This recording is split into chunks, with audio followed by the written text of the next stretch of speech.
안녕하세요. 템포 명장입니다. 혼자 동영상을 항상 찍다 보면은 되게 어색해요, 이게. 누가 옆에라도 있으면 말을 받아주고 뭔가 피드백이 있으니까 강의할 때처럼 좀 부드럽게 할 텐데, 이게 혼자만 찍으면 자꾸 목소리가 경직이 되는 것 같아요. 양해해 주시고요. 점점 좋아질 테니까 앞으로도 점점 나아지는 모습 보여드릴게요. 지금 오늘 할 거는 다른 거보다 저희가 이제 임시치아 수업하다 보면 형태에 관해서 되게 궁금해 하시는 분들이 많아요. 치아 형태하게, 이게 되게 어려운데. 그리고 학교에서 우리가 안 배웠던 것도 아니고. 근데 막상 나와서 구강에서 해보려 그러면 뭔가가 막히는 데가 생기는 거죠. 그러면 이걸 어떻게 풀 수 있을까? 저도 이거 가르칠 때 막상 세미나 오시면 편하게 좀 알려드리는데, 그리고 이제 사람마다 좀 차이가 나니까 이해도를 거기에 상황에 맞춰서 이제 알려드리는데, 막상 이걸 찍으려니까 보편적인 걸 어떻게 맞춰야 되지? 그런 고민을 하면서 좀 어렵더라고요. 생각보다 이걸 얼마나 쉽게 풀어야 될지. 일단 제가 영상을 찍어보고 뭔가가 모질하시고 궁금하시면 뭐 댓글을 남겨주시고, 그리고 카페에도 저희 템포명장 네이버에 카페가 있거든요. 저희가 카페가 꽤 커요. 이제 모르시는 분들도 꽤 많고 유튜브 보고 오시는 분들도 많더라고요. 그래서 저희 그 카페에도 자료가 많으니까 형태학 관련해서 또 궁금하신 거 찾아보시고 모르시면 그 질문을 남겨주세요. 제가 좀 더 쉽게 설명드릴 부분이 있다면 뭐 영상을 찍든 댓글을 남겨드리든 해서 설명을 드리겠습니다. 일단 오늘 형태학은 구치, 소구치, 할 수 있으면 견치까지도 한번 해보려고 그러거든요. 저희 소구치, 대구치 이쪽은 상악이고요. 지금 사진은 와서 그렸어요. 뭐 따로 책을 하는 것보다는 제가 그리는 게 나을 것 같아서. 여기는 이제 하악이고요. 지금 여기는 하악 7번 치아, 요거는 하악 6번 치아. 5교도하고 4교도 또 헷갈리시니까 그래서 그것도 봐드리고, 요거는 이제 하악 소구치. 글씨는 알아서 이해해주세요. 제가 악필이라 이쁘게는 못 씁니다. 4, 5번 기본 틀이 이치하고요. 요건 이제 변형치하고, 그리고 요게 이제 상악 치아의 5번, 4번, 4, 5번. 이거는 6, 7번. 상악 같은 경우에는 크기가 모양이 거의 비슷비슷해요. 하악도 뭐 크기의 차이보다 이제 5교도냐 4교도냐 그 차이가 있는 거고, 지금 아래쪽에 표시를 해 놓은 거는 요거는 상악 만약에 소구치라고 쳐요. 이게 상악 소구치면 이거는 이제 하악 소구치인 거죠. 그러니까 상악, 하악, 소구치가 어떻게 다른가를 구분을 해드리려고 요거는 이제 그림을 그렸고요.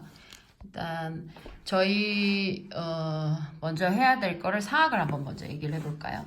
저희 관련해서 영상을 올려드리긴 했는데, 센트럴 기준으로 버클 라인은 거의 치아가 모양이 비슷합니다.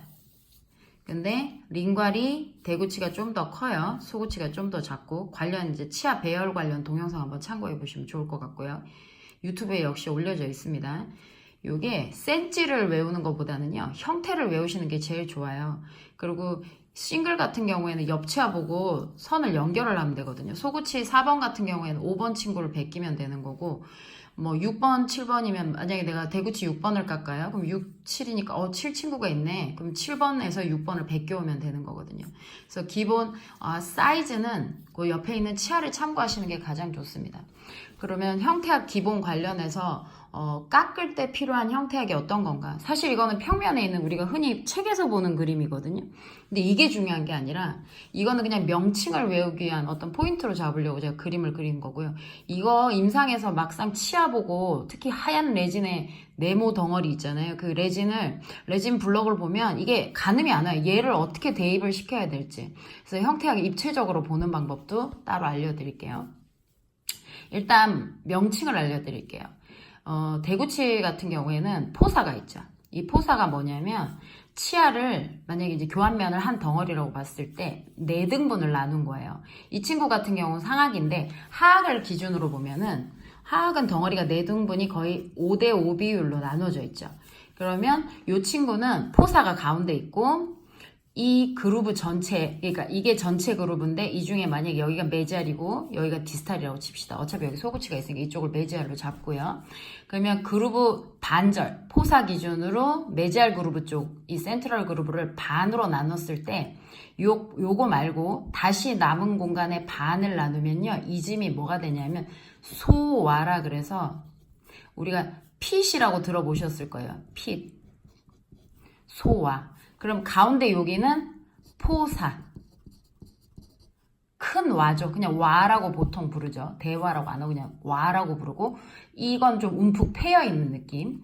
여기는 살짝 패이다가 만 느낌. 근데 여기서 이제 소화가 왜 중요하냐면요. 소화에서 컨택적으로 삼각구가 빠져요. 삼각형의 구. 그럼 이 구 부분이 넓은 거죠. 삼각형 모양으로. 이제 요게 이 그루브들의 역할이 뭐냐면 이 구까지 사람이 음식을 씹잖아요. 위아래로 씹으면 만약에 여기가 완전 평면이라고 생각해 보세요.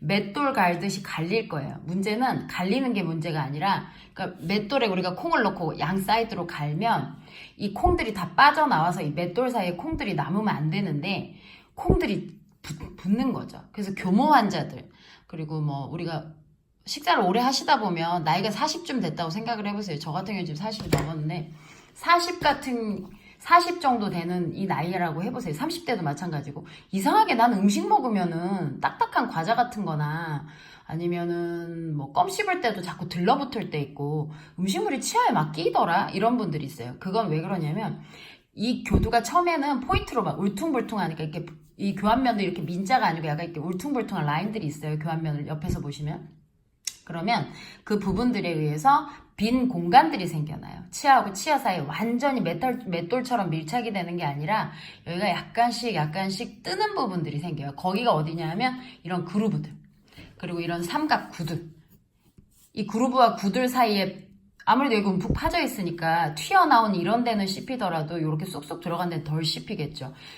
덜 씹히는 이 부분이 무슨 역할을 하냐면요. 음식물을 탁 씹었을 때 이 덜 씹히는 이 공간들이 음식물이 빠져나올 수 있는 라인들이 되는 거죠. 그러니까 음식물이 빠질 수 있는 길이 되는 거예요. 근데 선생님들이 만약에 이렇게 교모가 돼서 이게 다 가라앉아 버렸어요. 이게 툭툭 튀어나왔던 게 없어지고 여기 꺼진 데나 튀어나온 데나 거의 레벨이 비슷한 상태다. 그러니까 상아질이 약간 드러나려 그런다거나 교환면에 범랑질이 많이 날아간 상태로 거의 평면이 가까우신 분들 진짜 상아질 드러나신 분들은 움푹움푹 패이시거든요. 그러면 이런 분들은 오히려 음식물이 달라붙지 빠져나가지 못해요. 그래서 과자나 딱딱한 거나 뭐 좀 먹고 나면은 계속 껴가지고 부시래기들 다 치아 사이에 붙어갖고 손톱 넣어가지고 왜 치아 사이에 넣고 긁어내시는 분들이 있거든요. 이렇게 손톱으로 교환면 이렇게 긁으시는 분들이 있어요. 그런 분들이 이 그루브들이 다 사라지시고 난 다음이죠. 거의 민자가 된 거죠. 그러니까 이런 식으로 되면은 음식물이 끼고 빠져나가지 못하니까 기능을 못하죠. 그리고 상아질이 만약 이런 데가 다 드러났어요. 그럼 어떻게 되겠어요? 상아질은 범랑질처럼 딱딱하지 않으니까 다 움푹움푹 패여버리죠. 결국에는 신경이 드러날 가능성도 있고 그리고 굉장히 또 시린 증상들도 나타나기 때문에 크라운을 해서 덮어 씌워서 보호하시는 경우도 있어요. 그러니까 그 사단이 안 나려면 식습관을 조심해야겠지만 어쨌든 그런 상황이 왔을 때 우리가 이걸 복원을 해주질 않으면 그루브 같은 것들은 어떻게 되느냐면 음식물이 껴서 달라붙어서 오히려 불편하게 되는 거죠. 그래서 우린 단순히 임시치아를 만들려고 이걸 보는 게 아니라 형태학을 배워서 크라운에도 어떻게 적용되는지를 알고 템포러리 만들 때도 어디까지는 내가 해야 되고 어디까지는 안 해도 되고 이런 것들을 알게 되는 거죠. 템포러리 상에서는 이 그루브를 현란하게 만들어주는 거는 큰 의미는 없어요. 만약 예를 들어 세컨 그루브 같은 걸 막 이렇게 만들어주는 거죠. 프렘량이 그렇게 많지 않기 때문에 프렘을 많이 할 수도 없고요. 그러면은 어떻게 하죠? 신경이 드러나면은 뭐 많이 시리실 수도 있고 뭐 신경치료 했다고 그렇다고 프렘 많이 하면 치아가 너무 작아지니까 유지력도 떨어지고 그러니까는 저런 세컨 그룹을 만드는데 한계가 있어요. 치아를 새로 만들 때는 원래 자연 치아면 관계가 없지만 그래서 이런 것들이 한계가 있기 때문에 기본 메인 그루브 정도만 해주셔도 음식물 글로 템포러리로 식사를 하진 않겠지만 어쩌다 들어가는 음식물이 낑겨서 걸리적거리는 일은 없어요. 가볍게 정리가 되실 수 있을 정도로 그러니까 자연 정화가 가능하게끔 배출로 정도는 만들어주는 게 좋죠. 근데 너무 바쁜 병원에서 이걸 하라는 거는 억지스러운 거고 선생님들이 하실 수 있는 환경에서 그리고 점점 연습해서 빨라지시는 분들은 뭐 템포러리 그루브 만드시는 거 정도는 또 하시거든요. 5분 안에. 그거는 이제 선생님 상황에 맞춰서 하시면 될 것 같고요. 소구치 같은 경우에도 이제 그루브가 있어요. 보시면은 가운데 얘는 포사가 없습니다. 포사가 없는 대신에 뭐가 있냐면은 가운데 기준으로 양쪽 귀퉁이에 핏, 소화가 존재합니다. 소화 기준으로 양쪽으로 뻗어가죠. 요게 또 삼각구죠. 희한하다.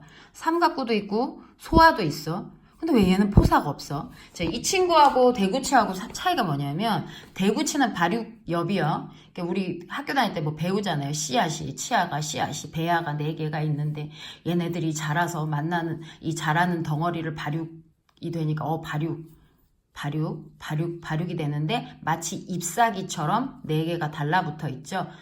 그게 엽자가 잎사귀 엽자예요. 발육엽이에요. 4개가 붙어 있어요. 근데 이렇게 붙어 있는데 덩어리 하나, 둘, 셋, 4개가 붙으면서 가운데가 만나는 지점이 온폭 들어가거든요. 그래서 포사. 근데 이 친구는 씨앗이 2개밖에 없는 거지.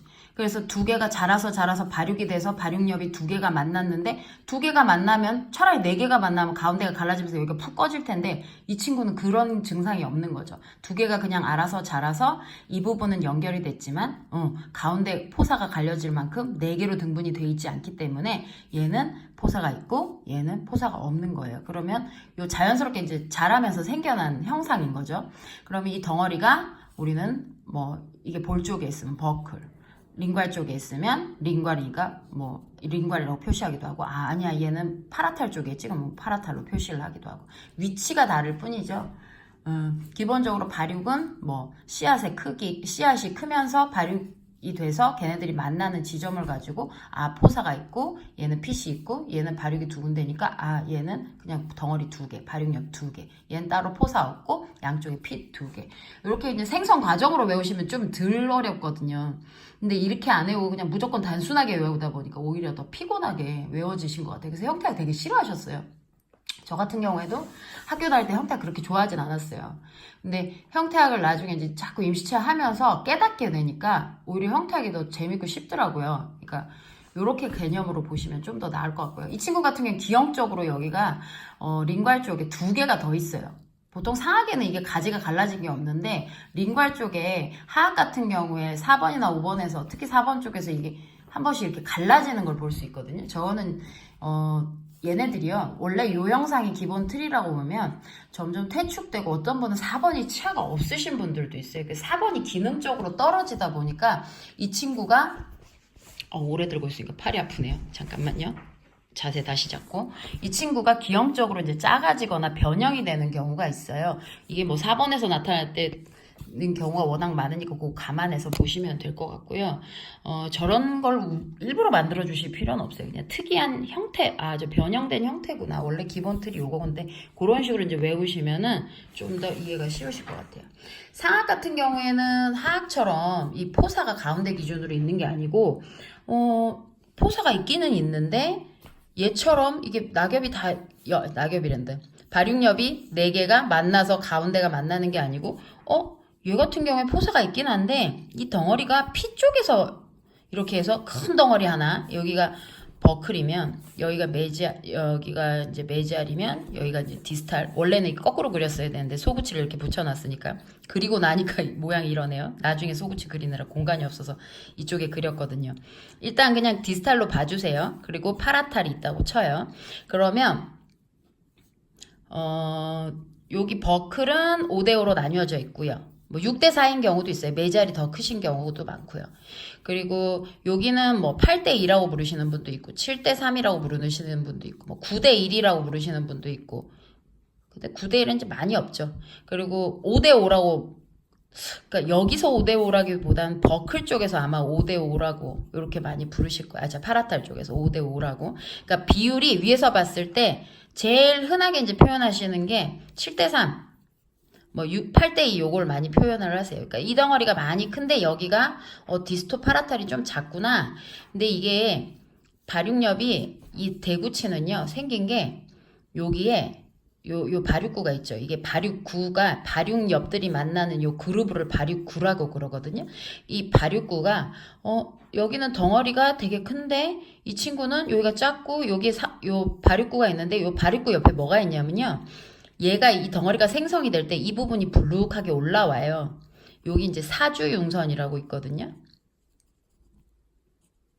디테일한 설명보다 이제 명칭 정도만 제가 알려드릴게요. 그럼 이 사주융선 기준으로 그 옆에 온폭 들어간 데가 여기가 발육구가 되는 거죠. 그래서 치아 분할할 때 포사, 덩어리의 반에 소화, 핏. 여기도 덩어리에 이 그룹 전체의 반의 반을 소화라고 부르는 거죠. 그러면 소화 두 개의 포사 있고, 요 소화에서 파라탈 쪽에서 분리한, 만약에 내가 5대5로 분리를 했어요. 파라탈 면을. 그럼 그 친구를 요 소화 쪽으로 연결을 해주는 거죠. 요 분리한 요 부분을 기준으로 연결. 어떤 사람은 뭐 만약에 저는 메지알 6으로 나눴고요. 디스탈 4로 나눴어요. 그럼 6대4. 그럼 거기서 요쪽 핏에 맞춰서. 근데 이걸 맨날 똑같은 걸 제작하다 보면 6대4, 7대3. 사람마다 생긴 게 뭐 6대4, 7대3, 8대2, 9대1 생긴 게 다 달라요. 어떤 사람은 정말 이 조그만한 디스토 파라탈 교두가 없으신 분도 있어요. 그냥 이거 덩어리 하나, 메지오 파라탈이 한 덩어리로 연결되신 분도 있거든요. 근데 그때마다 그걸 다 맞출 순 없잖아요. 그러니까 맨날 만들어야 되는 우리 차원에선 아예 그냥 파라탈은 5대5로 나누고 그럼 파라탈 기준으로 핏이랑 연결을 해주자. 요렇게 잡으시면 무난하게 그냥 항상 똑같은 제품 만들듯이. 그렇다고 뭐 교합에 방해될 정도 아니니까 그렇게 감안을 하고 가셔도 될 것 같아요. 형태학은 무조건 누가 알려주는 걸 외우다기보다는 이제 임상에 보면 다양한 형태들이 있는데 그걸 이제 평균을 내서 내가 그걸 조화롭게 찾아가시면 되거든요. 어디서 얼만큼 이제 설정을 할지. 소구치 같은 경우에는 상악 소구치나 하악 소구치나 사실 모양에 큰 변화는 없어요. 근데 우리는 어떻게 느끼냐면 상악하고 하악은 소구치가 모양이 다르게 생겼던데 라고 느끼시는 거예요. 그게 틀린 말이 아니에요. 사실은 조금 생긴 게 다르긴 하거든요. 근데 완전히 다른 느낌은 아니에요. 개념이 다르진 않아요. 그래서 상악하고 하악 치아를 굳이 이제 소구치를 비교를 해보자면 이쪽이 버클이고 여기가 센트럴이고 여기가 링괄이라고 치면 그러니까 요거 크기는 다를 수 있어요. 버클하고 센트럴 사이 이 폭이 다를 수는 있어요. 왜냐면 치아 크기가 다르니까. 근데 중요한 거는 뭘 보셔야 되냐면 이 전체 치아 크기가 상악이 이 협설 그러니까 우리가 요거를 이제 용어로 많이 설명을 할 때 이 여기가 버클이고 여기가 이제 만약에 링갈이라고 쳐요. 그러면은 협설 폭을 요렇게 요걸 협설 폭이라고 부르고요. 그러면 지금 제가 그리는 가로선은요. 근심하고 원심 사이에 연결된 폭이라 그래서 근원심 폭경이라고 부르고요. 요거는 협설을 연결한 폭경이라 그래서 이 폭을 얘기하는 거죠. 경은 이제 길이를 얘기하는 거고 협설 폭경이라고 불러요. 그러면 근원심 길이가 뭐 크기가 조금 차이가 난다 하더라도 협설 폭경 보시면 되게 차이가 많이 나요. 크게 차이 안 나요. 근원심 폭경은 뭐 사악치아, 하악치아가 좀 자르면 얘네 두 개를 굳이 비교하면 사이즈가 다를 수는 있겠죠. 근데 중요한 건 전체적으로 봤을 때 가장 큰 차이가 뭐가 나냐면 협설감 폭경이 소구치가 좀 짧고요. 그래서 약간 직사각형보다는 정사각형 느낌에 가깝고요. 상악 소구치는 약간 직사각형 형태에 가까워요. 그래서 협설 폭경이 좀 더 길다고 보시면 돼요. 그래서 똑같은 모양인데도 불구하고 길이가 다름으로 인해서 생긴 느낌이 좀 다르네? 이렇게 생각하시면 돼요. 그래서 내가 달라 보였던 거구나. 그럼 깎는데 큰 차이가 있느냐? 깎는 건 큰 차이가 없어요. 기준을 저희는 이제 세미나 할 때는 기준을 알려드리거든요. 어디서부터 어디까지 잡으세요? 이런 기준을 알려드려요.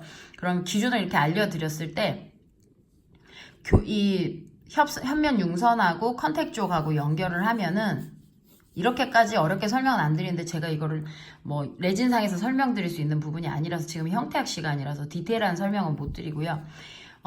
협설 여기 현면 융선, 설면 융선 있으면 센트럴 기준으로 여기 센트럴 컨택 끝부분 있죠. 이 부분하고 링괄 융선을 마치 사람 턱선처럼 연결하고 버클 융선 부분에서 여기 양쪽으로 컨택 부분이 있거든요. 컨택 부분으로 연결을 해줘요. 그러면 이 컨택 부분까지 연결해주면 버클은 약간 완만한 삼각형 형태로 생기고 링걸은 사람 턱선처럼 이렇게 모양이 나오거든요. 그러니까 기준 잡는 건 다르질 않는데 여기도 똑같이 센트럴 기준으로 이렇게 날씬하게 잡아주는데 문제는 이 친구가 약간 짜부라져 보이고 이 친구는 약간 길쭉하게 보이니까 생긴 게 다르다고 느끼시는 거죠. 그게 이제 하악과 상악 소구치의 차이인 거예요. 그러면 그 5교도 같은 경우에는 4교도하고 큰 차이점이 교두가 하나 더 생겼어요. 디스토 버칼 교두가. 이게 중앙에 있는 교두랑 메지오 버칼이라고 하겠죠. 그럼 여기가 이제 중앙에 있는 버칼 교두겠죠. 그러면 이 교두가 이렇게 세 부분으로 나눌 때 어떤 사람은 5, 4, 1, 어떤 사람은 5, 3, 2, 어떤 사람은 4, 3, 2. 자기마다 그 비율이 다르거든요. 이게 왜 그러냐면 사람이 치아가 다 다르게 생겼기 때문에 진짜 4, 3, 2도 있고요. 5, 3, 2도 있고요. 5, 4, 1도 있고요. 비율이 되게 많이 달라요. 링걸 같은 경우에는 거의 5대 5에 가깝고요. 그러니까 이렇게 비율이 조금씩 다 다른데 중요한 거는 이걸 했을 때 어색해 보여요. 5교도를 잘못하면. 그래서 차라리 안 되시면 그냥 4교도로 하시는 걸 저는 권해요. 바빠 죽겠는데 그러고 모양 안 그래도 대충 뚜껑 갖고 치우는 사람이 막 그런 사람이 더 많은데 내가 형태를 좀 내주려고 하는데 5교도는 아직 내가 부르기엔 욕심이고 그러면 4교도 깎기도 버겁다. 시간 내서 우리가 계속 한자를 붙들고 있을 수 있는 것도 아니고 그러면 5교도는 이제 연습하실 때 많이 해보시고 이게 좀 익숙해지시면 4교도에서 5교도를 좀 더 발전을 시켜 나가시는 게 훨씬 도움이 되죠. 무조건 따라하는 게 그게 좋은 건 아니거든요. 그러니까 해보시고 자기 가능한 걸 좀 해주시는 게 환자에게도 좀 더 여유롭게 진료받을 수 있게 적당히 해야지. 너무 체어 타임 오래 걸리면 환자들도 지쳐서 나가 떨어져요. 그러니까 적당히 하시는 걸 저는 권하는 편이에요. 그러면 여기서 이제 532, 432 이게 중요한 게 아니라 내가 편한 걸 정해서 하시는 게 제일 좋고요. 저 같은 경우는 532를 많이 설명을 드려요. 귀찮으니까 그냥 5대5로 다 나눠요. 그리고 오늘 5대5로 총 4개를 나눈 다음에 요 디스토 버칼 교두를 3대2로 다시 잘라주는 거죠. 근데 일자로 자르지 말고요. 빼빼로처럼 약간 중심 쪽으로 꺾어주시면 요게 깎기도 수월하고요. 선생님이 모양을 냈을 때도 자연스러워요. 얘네들이 발육이 약간 넓게 센트럴 쪽으로 올 때 좁게 버클로 넓게 센트럴 쪽으로 올 때 좁게 형성이 되는 게 가장 자연스럽거든요. 원래 생긴 것도 그런 식으로 생겼고 근데 여기서 문제가 아니고요. 사실은 이 하악 속 대구치는요. 여기 이제 기본 모델인데 교환면 보시면 이제 이렇게 생긴 거죠. 이 친구는 5, 2, 3 같네요. 오히려 여기가 더 커 보이죠. 그러니까 생긴 것마다 조금씩 차이가 있다고 보시면 돼요. 앞에서 보시면 5, 한 3, 2로 보여요. 이게 위에서 봤을 때 그런 느낌이고 보시면 이렇게 보이는데 중요한 거는 이 애가 여기서가 중요해요. 버클에서 모양이 어색해져요. 대부분. 좀 내가 잘 깎고 싶은데 하시는 분들 있잖아요. 요게 메인 그루브 가운데가 그대로 연결이 돼서 버클 쪽으로 연결이 돼서 나왔어요. 그래서 풍용부 3분의 1이라 해서 여기가 치경이면 치경 기준으로 전체를 하나, 둘, 3등분으로 나눴다고 쳐요. 하나, 둘, 세 등분. 그러면 치경에서 첫 번째 칸 3분의 1이 옆에서 보시면 이렇게 볼록 나와요. 이 볼록 나온 데까지 이 그루브가 연결이 되는 거죠.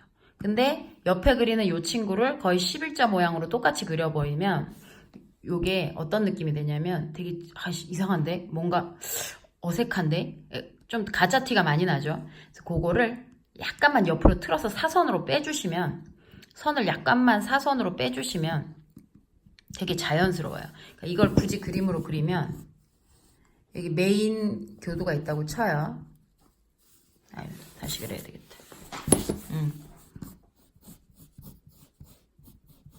메인 교두가 3개가 있어요. 그러면 치경 3분의 1까지 여기가 치경이고 치경 기준으로 3분의 1이 풍용부 튀어나온데 메인 그러니까 메지오 버칼이죠. 메지오 버칼 교두가 제일 크죠. 이 친구가 여기까지 내려왔어요. 3분의 1까지. 그러면 이 가운데 있는 중앙교두랑 여기 저기 조그만한 디스토 버칼 교두가 있잖아요. 이 친구가 11자보다는 약간 사선으로 틀어지는 거죠.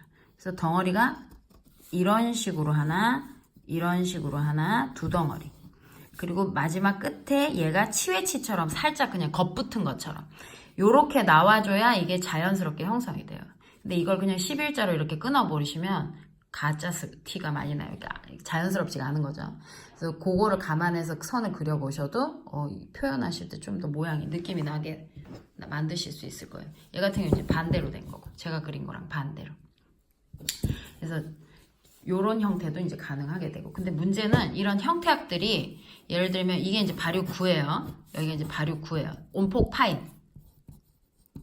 발육엽이 버클 쪽에서 봤을 때 발육엽이 만나는 요 그루브를 발육 9라 그러죠. 이 발육엽의 가운데는 볼록 나온 데가 있어요. 그래서 이걸 입체로 보면은 제가 여기다 연필선을 좀 연하게 그린 데가 있을 거예요. 여기가 상대적으로 온폭 들어간 발육 9에 비해서 여기가 볼록볼록 나옵니다. 여기를 우리가 뭐라고 부르냐면 융선이라고 불러요. 융선. 융기, 튀어나왔다. 융기라는 표현은 치아 형태학에서 좀 알아둬야 돼요. 융기, 튀어나왔다. 함몰, 꺼졌다. 그래서 형태학 설명할 때 융기랑 함몰을 많이 설명을 하거든요. 그래서 융기는 튀어나온 거, 함몰은 쏙 들어간 거. 예를 들면 그루브는 함몰, 얘 융선은 튀어나왔으니까 융기. 마지널 리치라고 변연 융선 있죠. 여기 보면 여기 톡 튀어나온대. 요거 융기. 온폭 들어간 핏, 함몰, 포사, 함몰, 그루브, 함몰. 요런 그루브들 위치 아까 제가 설명드렸던데 요런 라인들 기본 라인만 요게 다 함몰 본 거죠. 그러면 함몰부 기준으로 덩어리 한 덩어리씩 지금 분할이 돼 있고 이 분할된 거의 가운데 부분이 풍용부 3분의 1까지 이렇게 내려온 부분이 풍용하게 튀어나오거든요. 요 튀어나온 부위들이 뭐가 되냐면 융기된 융선. 그래서 위에서 보면 요 치아가 요거랑 같이 볼게요. 요 부분이 융선 부분이에요. 여기가 볼록볼록 올라왔기 때문에 치아에 이런 동글동글하게 생기는 모양이 나오는 거죠. 왜냐면 가운데 이 부분이 볼록 나왔잖아요. 이거 기준으로 양쪽이 꺼지면서 모양이 동그래지거든요. 그래서 앞에서 보시면 이 부분이 볼록 나오고 요 가운데 센트럴 쏙 들어간 데가 발육구죠. 발육구 센트럴 메인 발육구죠. 요 버클 쪽 메인 발육구 부분이 이렇게 들어가면서 이 부분이 폭 들어가고 툭 튀어나온 부분 사이가 이렇게 동그래지는 거예요. 동그랗게 연결이 되는 거죠. 그래서 위에서 보면 여기가 라인이 동그랗게 생기는 거예요. 이게 치아 형태학이에요. 형태가 이렇게 생긴 거예요. 결국에는 튀어나오고 들어간 것만 알면 형태학은 기본적으로 인지가 되는 거죠. 예를 들면 그걸 모델에서 한번 그려볼게요. 가운데 포사. 양쪽 귀퉁이에 쏙 들어간 데가 핏. 그러면 핏에서 컨택적으로 연결되는 게 삼각구. 이 친구는 이제 크라운이라서 모양이 약간 자연스럽진 않아요. 그리고 좀 오래 쓰셨는지 닳기도 해서 없어졌고요. 그루브들도. 그러면 포사하고 핏하고 연결을 해주면 이게 치아들이 발육이 되면서 자연스럽게 붙은 거라 완전 일자로 연결이 되진 않고요. 이렇게 약간 뭐라 그럴까 이렇게 동글동글 라인이 연결이 되죠. 여기도 보시면 되게 불규칙적이에요. 치아들이. 완전 일자가 아니고 이런 데가 연결된 부위가 불규칙적으로 연결이 돼 있어요. 완전 일자로 연결되진 않습니다. 그러면 요 기본 그루브에다가 이쪽에도 잘 보시면은 온폭 들어간 데가 있어요. 요게 메지오 버칼이고 그 그루브가 어디까지 연결되어 있냐면 버클 치경 3분의 1까지 연결이 되죠. 그리고 위쪽에 교환면에 쏙 들어간 핏 근처에 있는 요 그루브도 그대로 연결해서 바깥으로 빼면 버클에서 보면은 약간 사선으로 빠지죠. 여기 치웨치처럼 디스토 버칼이 약간 사선으로 요 그루브가 빠져요. 그러면 얘는 일자, 이쪽은 약간 사선으로 빠지면서 덩어리가 3개로 분리가 되죠. 그리고 이 가운데 융선이라는 친구가 나타나요. 볼록 나온 이 부분. 이걸 교환면에서 봤을 때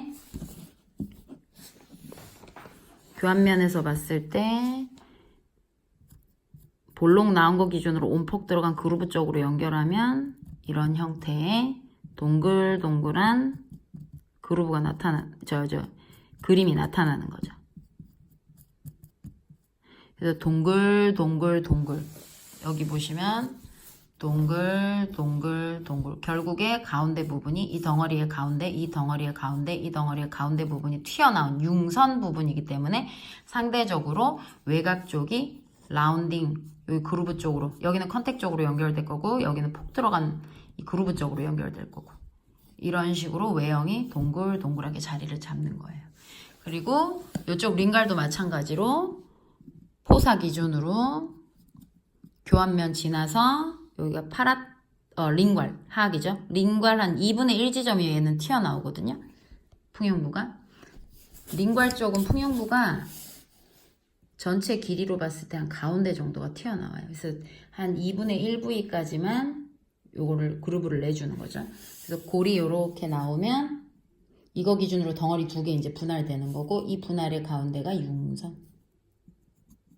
융선 기준으로 또 교합해서 보면 컨택 쪽으로 반원, 여기 스크래치는 N쪽으로 합쳐서 연결하고 나면 전체적으로 반원. 여기서 또 스크래치는 여기 골파진 쪽으로, 그루브 쪽으로 연결하고, 여기서 컨택 쪽으로 연결하면 반원. 결국에 요 그림은 융선을 기준으로 컨택 쪽으로 혹은 스크래치는 N쪽으로, 여기 이제 골란 거 제가 설명할 때 맨날 스크래치라 그래갖고, 여기 그루브는 N인데 그루브는 N쪽으로 요렇게 연결하면은 애가 동글동글하게 나오는 거죠. 여기 이제 기본 형태와 모양이에요. 그래서 우리는 이 모습만 봤지 이런 모양을 보기는 하지만 학교 때 이거 잘 안 보잖아요. 결국엔 임상에 오면 이 허연 덩어리 치아에서 혹은 레진에서 모양을 못 찾는 거예요. 어디가 어딘지 구분이 안 가고. 그러니까 명칭만 알 것이 아니라 여기서 이게 거기가 위치가 어딘지를 알고 싶으면 이런 모델에다가 그림을 따라 그려보세요. 그거만큼 좋은 게 없어요. 얘도 이제 크라운이죠. 포사, 핏 기준으로 삼각구 연결되고. 잡아주는 사람이 없으니까 움직이네죠. 여기 포사, 메인 그루브, 그리고 핏에서 삼각구, 그리고 핏에서 파라탈 쪽으로 연결해주죠. 그럼 파라탈은 이 사람은 지금 5대5로 분할을 했네요. 5대5로 분할을 해서 이 파라탈 면을 5대5로 분할을 해서 디스탈 핏에 있는 요 부위랑 연결을 해준 거죠. 여기 이제 치아가 이런 식으로 발육이 돼요. 자연스럽게 생기는 그루브예요. 그렇게 외우시면 편해요. 핏이랑 파라탈을 연결해주면, 교환면에서 연결해주면 요게 사주융선 옆에 있는 메인 그루브가 되는 거죠. 그리고 포사랑 핏들도 연결하면 센트럴 그루브들이 연결이 되고, 핏에서 컨택 쪽으로 이렇게 연결하면 이게 이제 메인 그루브 형태들이 되고요. 그리고 버클도 5대5로 나눠서 풍용부 3분의 1까지 연결을 해주시면 여기가 상대적으로 들어가고 이쪽에 가운데는 튀어나오면서 융선 형성이 되고, 그런 모양이 교합해서 봤을 때 약간 동글동글한 형태가 나올 수밖에 없는 거죠. 이 친구는 약간 동그랗지가 않고 민자로 됐네요. 여기 이제 기공사 선생님마다 스타일의 차이가 있어서 그래요. 라운딩하게 이렇게 들어갔다 나왔다 하는 이 부분이 안 생겼다고 큰일이 나진 않아요. 근데 이렇게 형성을 해주시면 더 효과적인 게, 우리가 치아하고 치아 사이는 엠브레이저가 존재하거든요. 이렇게 온폭 들어갔다가 나왔다가 갈매기가 마치 끼룩끼룩 날아다니는 것처럼 이렇게 들어갔다가 나왔다가 하는 요 길들이 있어요. 그러면 요 길들이 뭐냐면 음식물이 빠지는 배출로예요. 음식이 교합에서도 씹히지만 먹다 보면은 버칼 링괄 쪽에서도 이렇게 차서 들어가잖아요. 이 친구 같은 경우에는 디스탈 쪽으로 들어가겠죠. 이렇게 들어갔는데 옆에 보시면 여기가 온폭 꺼졌어요. 치주가 내려가셔서 그래요. 여기는 지금 꺼졌고, 이거 기준으로 교합면을 잘 보시면 교환면이 일자가 아니에요. 약간 디스탈이 튀어나왔습니다.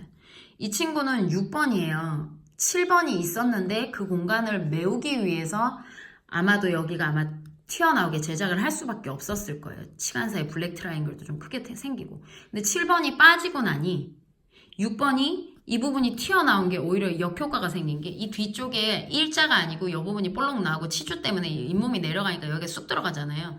그러면 이 부분에서 무슨 일이 생기냐면 이 아래쪽 이 부분에서 꺼지잖아요. 꺼짐으로 인해서 음식물이 들어가면 치태도 이제 생성이 될 거 아니에요. 근데 양치할 때 칫솔이 잘 안 들어가요, 이 부분에. 그래서 관리가 안 되시기 때문에 관리를 제대로 하시려면 오히려 여기 볼록 나와 있는 이 부분을 마진하고 연결하듯이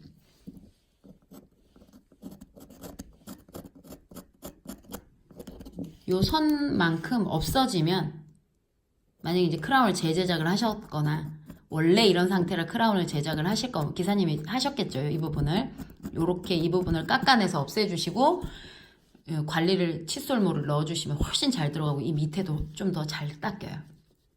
그러니까 요거 하나 튀어나오는 것도요. 이 밑에 치태를 가득 쌓이게. 왜 목도리 둘러놓은 것처럼 치태 가득 쌓이시는 분들 있잖아요. 그게 그분이 닦기 싫어서 그런 게 아니라 구조가 안 좋으면 닦기가 힘들어요. 그래서 템포러리도 이런 식으로 구조가 안 좋으시면요.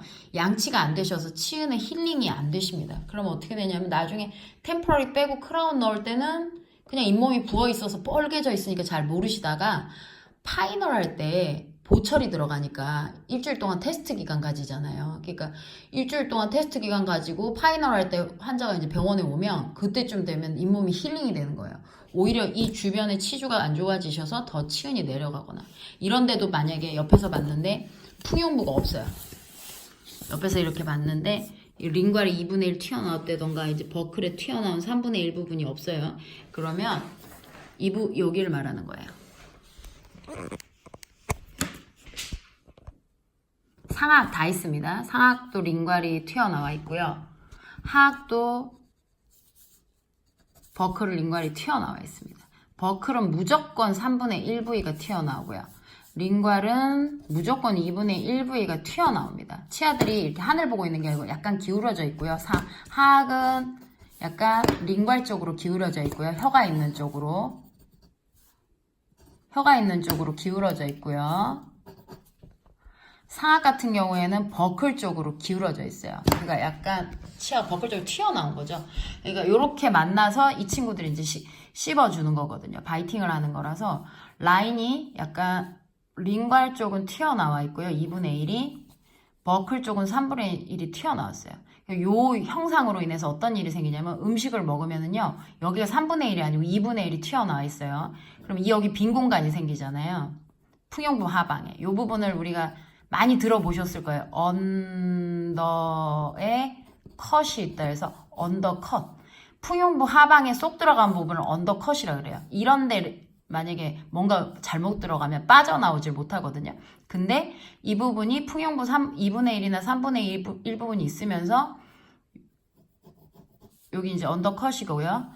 만약에 뭔가를 해야 돼요. 여기를 메꿔야 될 일이 생겨요. 그럼 언더 밑에 이 부분을 이제 메꿔주면 블럭 아웃이라 그래서 이 얘기까지 들어가는 형태의 얘기를 하는데 뭔가 이제 메꿔 줘야 될 일이 생겨요. 예를 들면은 RPD 지대치 같은 경우에 이런 데를 메꿔가지고 제작을 하거든요. 이게 왜 그렇게 제작을 하냐면, 그러니까 지대치에 이렇게 메꾸는 게 아니고 덴처를 만들기 위한 길을 만들려고 이런 데 이제 메꿔서 제작을 해요. 그래서 이 용어는 치과에서 이제 흔히 쓰는 용어예요. 언더에 풍용부 하방에 언더에 컷이 있고 거기를 메꾸는 게 블럭아웃이에요. 이렇게 세트 메뉴라고 생각하시면 돼요. 이 두 용어는 거의 따라다닌다고 보시면 되고요. 이 얘기를 하려고 했던 게 아닌데 하다 보면 이런 식으로 돼요. 그러면 이 친구가 이제 풍용부하고 3분의 1, 2분의 1이 튀어나왔어요. 요 기능이 뭐냐가 중요해요. 중요한 건 이 기능인데 기능이 무슨 행동을 하냐면 우리가 이제 밥을 먹어요. 예를 들면 여기 음식물이 막 있어요. 그럼 음식물이 콱 씹으면 얘네들이 사방으로 튀겠죠. 튈 때 이 교합력이요. 위에서 아래로 아래에서 위로 콱 씹을 때 생기는 교합력이 60kg에서 80kg예요. 웬만한 사람 몸무게입니다. 그래서 콱 깨물면 이 음식물이 온 사방으로 튑니다. 음식물이 튈 때 만약에 우리가 이런 풍용부를 안 만들어주고요. 민자로 만들었다고 생각해봐요. 마치 블럭아웃 한 것처럼 민자로 만들었다고 생각을 해봐요.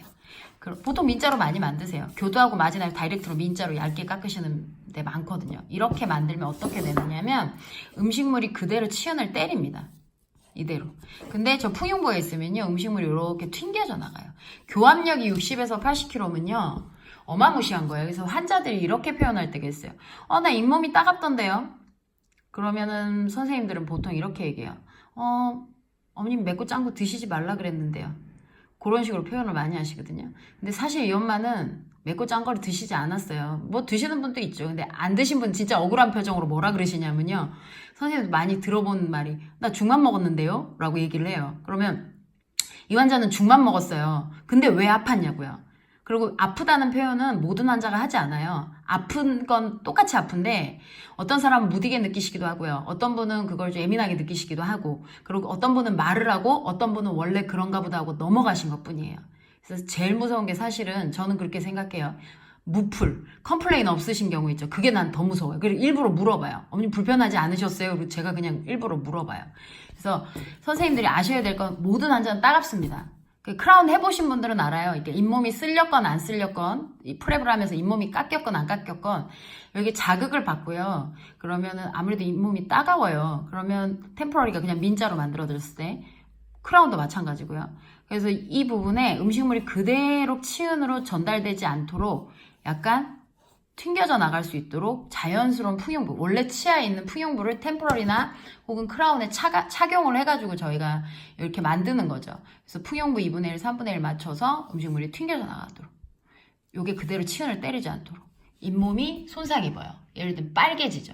그래서 템포럴이 제거하고 크라운을 세팅하신 상태에서 템세멘으로 세팅 보통 하시니까 세멘 제거할 때 피가 막 나요. 그럼 내 템포러리가 풍용부가 없어서 특히 협설에 그런 일이 생기고 순설에 그런 일이 풍용부가 없었다면 치은이 계속 음식물로 때려 맞아서 빨갰고 환자가 따갑다고 표현을 하는 거죠.